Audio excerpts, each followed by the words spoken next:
अय्युहल्लज़ीना आमनू तक़ुल्लाहा हक़्क़ तुक़ातिही व ला तमूतुन्ना इल्ला व अंतुम मुस्लिमून।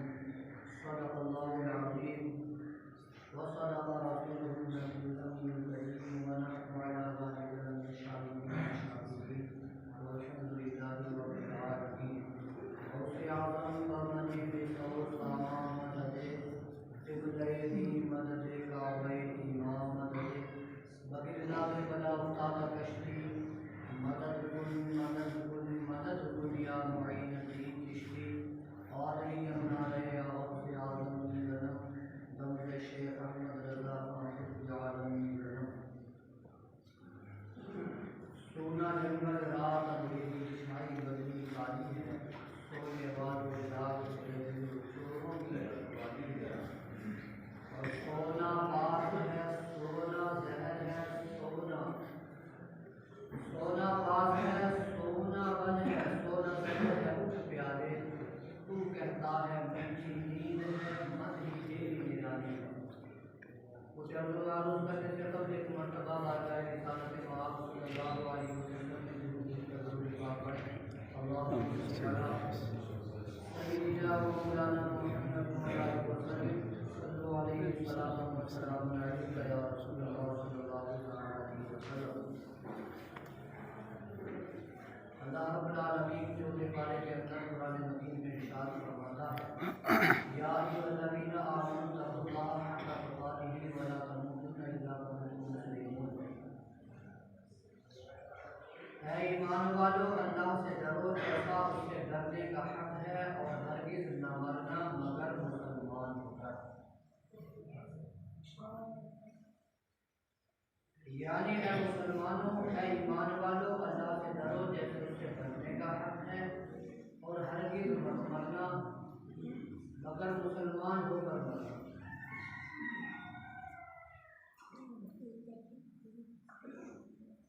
हो सकता है इससे ये बात ज़हन में आ जाए कि रब का हुक्म है मुसलमान होकर मरना, तो ज़िंदगी में कुछ भी करते रहो जब मरने का वक्त आ जाए तो मुसलमान हो जाओ। ये भी खिलाफ अदल और खिलाफ शरीयत बात है, इसलिए कि कोई नहीं जानता कि मौत कब आनी है। जब कोई ये नहीं जानता कि मौत कब आनी है, किस वक्त आनी है, कब आ जाएगी, तो फिर इसके लिए हुक्म यही है कि ज़रूरी है कि तैयार रहो, हर वक्त इतने पाक और साफ होकर रहो कि मौत जब भी आ जाए तुम्हारी हालत मोमिन ही होनी चाहिए।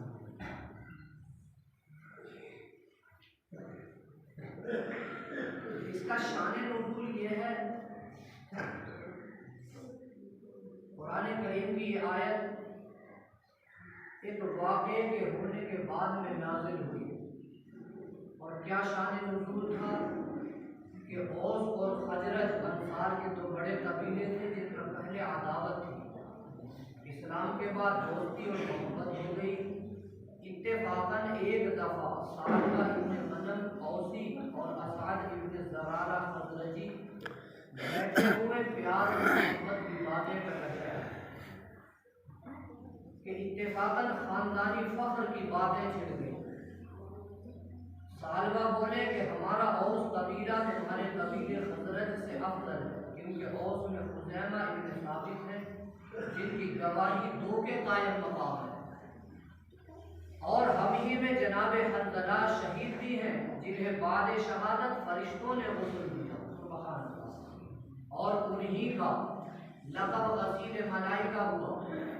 और कहा कि इसी औस में साद इब्न मुआद भी हैं जिनकी लाश की सूली के बाद शहद की मक्खियों ने हिफाजत फरमाई और ज़मीन ने उनकी लाश गायब कर दी। नीज़ हम ही औस हैं, औस में इब्न मुआद भी हैं जिनकी वफ़ात पर अर्श इलाही हो गया। साद खज़रजी बोले कि हमारे ख़ानदान का क्या पूछना, हम खज़रज ही में वो चार सहाबा हैं जिनसे कुरान कायम है, यानी उबई इब्न काब, मुआज़ इब्न जबल और ज़ैद इब्न साबित और अबू ज़ैद। हम खज़रज ही में से साद इब्न उबादा भी हैं जो सारे अंसार के खतीब और रईस है। इस फखरिया गुफ्तगू यानी दोनों तरफ से दोनों लोग आपस में अपने अपने खानदान की बड़ाई बयान फरमा रहे थे कि हमारे अंदर हमारे खानदान के क्या क्या चीज़ें खुसूसियात के हामिल है, हमारे खानदान में कौन कौन शख्स हैं जिनकी वजह से हमारे खानदान को शर्फ मिलता है, इज्जतें मिलती हैं। दोनों लोग अपने अपने खानदान की तारीफ और तौसीफ बयान फरमा रहे थे।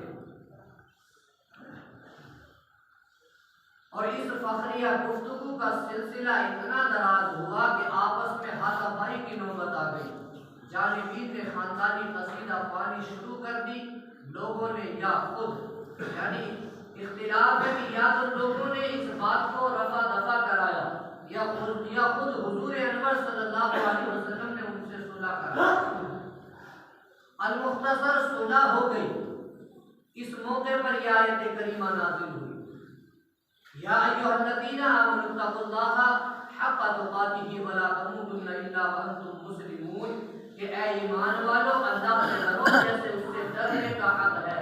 यानी ये तुम्हारी खानदानी वजाहत और खानदानी इज्जतें, इसकी बुनियाद पर तुम्हारी इज्जतें नहीं हो सकती।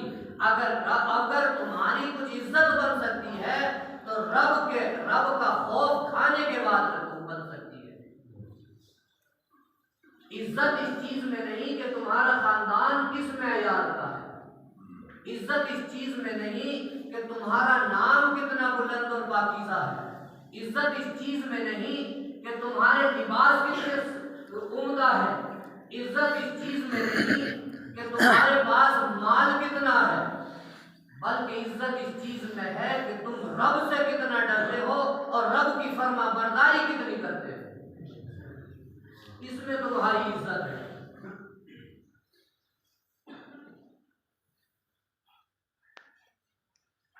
खुलासा तफसीर ये है कि ऐ लोगों जो ईमान ला चुके, सिर्फ ईमान लाकर बेफिक्र ना हो जाना और अपने को नेक अमाल से बेनियाज ना जान लेना। यानी ये ना हो कि तुम सिर्फ इस बात पर फख्र करते रहो कि हम बड़े इज्जत वाले हैं और नमाजों से दूर हो। तुम ये इस फख्र में जिंदगी गुजारो कि हमारा खानदान बड़ा शरीफ है और बड़े खानदान वाले हम हैं, और तुम रोजों से और हज और ज़कात से दूर रहो। ये नहीं होना चाहिए, बल्कि ऐ ईमान वालों सिर्फ ईमान लाकर बेफिक्र ना हो जाना और अपने को नेक अमाल से बेनियाज ना कर लेना, बल्कि हमेशा अल्लाह ताला से ऐसे डरते रहना जो उसकी शान के लायक है।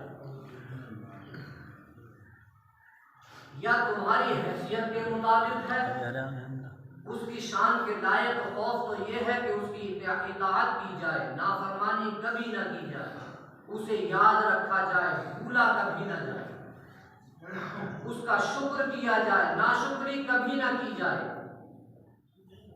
ये तकवा, मगर ये तकवा अंबिया इकराम अलैहिस्सलातु वस्सलाम और खुसूसी औलिया ही को नसीब होता है।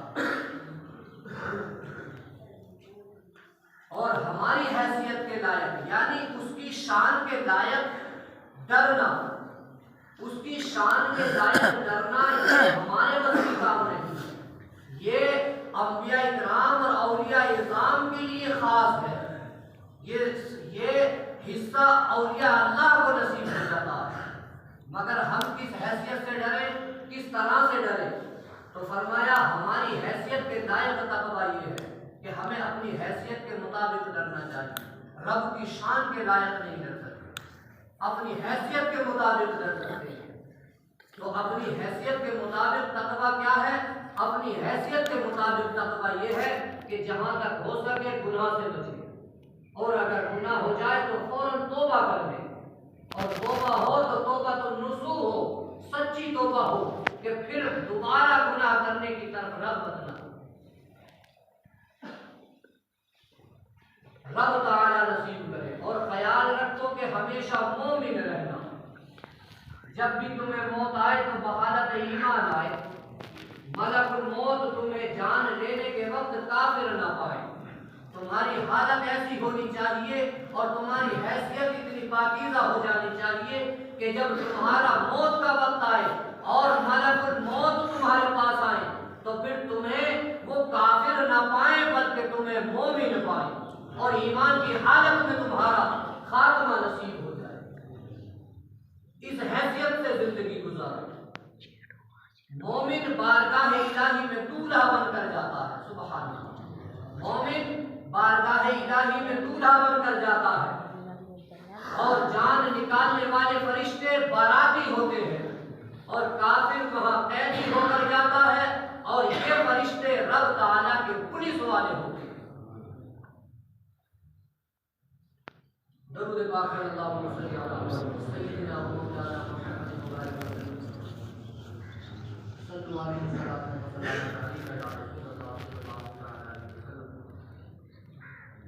खुदा रसी के लिए सिर्फ ईमान पर कनाअत ना करनी चाहिए, यानी ये सोच लिया कि हम ईमान वाले हैं, हम मुसलमान हैं और बस इसी पर इक्तिफा हो गया, राजी हो गए कि हम मुसलमान हैं, बाकी सारे काम, सारे अच्छे जरूरी काम छोड़ दिए, सिर्फ इसी पर राजी हो गए कि हम मुसलमान हैं। फरमाया सिर्फ इसी पर कनाअत ना करनी चाहिए कि हम मुसलमान हैं या हम ईमान वाले हैं, बल्कि तकवा और परहेजगारी भी इख्तियार करना जरूरी है। फरमाया देखो रब ताला ने मोमिनों को तकवे का हुक्म दिया, उससे वो लोग इबरत पकड़े जो अपने को अमाल हत्ता के रोजा नमाज से बेनियाज जानते हैं और कहते हैं रोजा नमाज हज ये वो फर्ज ऐन है, जन्नत के हम हैं अहल के तालिब हुसैन है। अल्लाह अकबर। यानी जब खुद हजरत हुसैन रज़ी अल्लाह तआला अन्हु इस शेर के ताल्लुक से बता दिया कि जो लोग ये सोचते हैं कि जन्नत के हम अहल हो गए इसलिए कि हम मुसलमान हैं, हम ईमान वाले हैं, हमने कलमा पढ़ लिया, हम जन्नत के अहल हो गए, लोग ये ख्याल कर लेते हैं और नमाज रोजा हज ज़कात सबको दूर कर देते हैं, उनसे दूरी बना लेते हैं। तो फरमाया कि और कहते हैं कि हम तालिबे हुसैन हैं, जन्नत इसलिए हमारी है कि हम तालिबे हुसैन हैं, हुसैन को मानने वाले हैं। तो फरमाते हैं जब खुद हजरत हुसैन रज़ी अल्लाह तआला अन्हु और जनाब अली मुर्तज़ा रज़ी अल्लाह तआला अन्हु ने तक़वा इख्तियार फरमाया तो तालिबे हुसैन कैसे तक़वे से बेनियाज हो सकते हैं, जब खुद हजरत हुसैन और हजरत अली दोनों तक़वा और परहेजगारी के इतने बड़े मजबूत पिलर बनकर चमके, तो फिर उनके मानने वालों को कब ये ज़ेब देता है कि वो इसी बात पर इक्तिफा कर दें कि हम हजरत हुसैन और हजरत अली के मानने वाले हैं, हम जन्नती हो जाएंगे।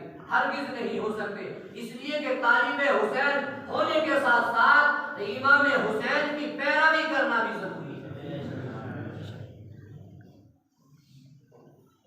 हसब और नसब पर फख्र करना कि अपने को ऊंचा और दूसरों को नीचा जानना तरीक़ा कुफ़ार है। खुद को बेहतर जान लेना और दूसरे को खुद से कम कर समझ लेना ये कुफ़ार का तरीका है, मुसलमान का तरीका ये हरगिज़ नहीं है। मुसलमान को इससे बचना चाहिए और ये तरीका कि खुद को बेहतर समझे, अपने खानदान को बेहतर समझे, अपनी इज्जत को इज्जत जाने और दूसरे को जलील समझे, या अपनी जात को बेहतर समझे, दूसरे की जात को हकीर जाने, ये कुफार का तरीका है, मुसलमान का तरीका नहीं। और इस तरीके की बुनियाद पर फरमाया दंगे और फसाद का ये जरिया बन जाती है। ये सोच, ये फिक्र जरिए दंगे फसाद हो जाती है। इसी से दंगे फसाद शुरू होते हैं, झगड़ा शुरू हो जाता है, खानदानी वजाहत दिखाने के चक्कर में खानदानों में झगड़े पैदा हो जाते हैं। मगर कुरान कहता है कि तुम्हारी इज्जत इस चीज में नहीं कि तुम्हारा खानदान कैसा है, बल्कि तुम्हारी इज्जत तो इसमें होनी चाहिए कि तुम रब पे मानने वाले हो और अल्लाह के रसूल से मोहब्बत करने वाले हो, तो रसूल पाक की इताअत करना तुम्हारी जिम्मेदारी है।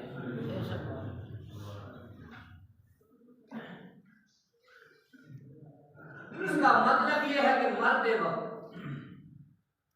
जो आयत करीमा अभी सुनी कि अल्लाह से डरो जैसे उससे डरने का हक है, और हरगिज़ न मरो जब मगर मुसलमान, यानी मौत आए तो मुसलमान होकर मरो। इस हालत में तुम्हें मौत आए कि तुम मुसलमान हो। इसका मतलब यह है कि मरते वक्त तक मुस्लिम रहो। इसीलिए रब ताला ने मूतू मुस्लिमीन न फरमाया और न इल्ला मुस्लिमीन, बल्कि इतनी बड़ी इबारत फरमाई इल्ला व अंतुम मुस्लिमून, यानी तुम्हें मौत सिर्फ इस हाल में आए कि तुम पहले ही से मुसलमान थे। सुभान अल्लाह। तुम्हें मौत इस हाल में आए कि तुम पहले ही से मुसलमान हो। जैसे कहा जाए कि ज़ैद मेरे पास न आया मगर इस हाल में कि वो सवार था, यानी सवार पहले से था, आया बाद में है। दूसरे ये कि आयत का यही मंशा है कि मरते वक्त मुसलमान हो, मगर ये क्या इल्म के वक्त मगर ये क्या इल्म के वक्त मौत कब है, यानी ये किसको खबर, किसको इल्म के वक्त मौत कब है? किसी को मालूम नहीं कि मौत कब आनी है और कौन सा वक्त है मौत का। हर सांस में ये एहतिमाल है, हर सांस के लिए ये समझना जरूरी है कि यही सांस आखिरी सांस हो सकता है।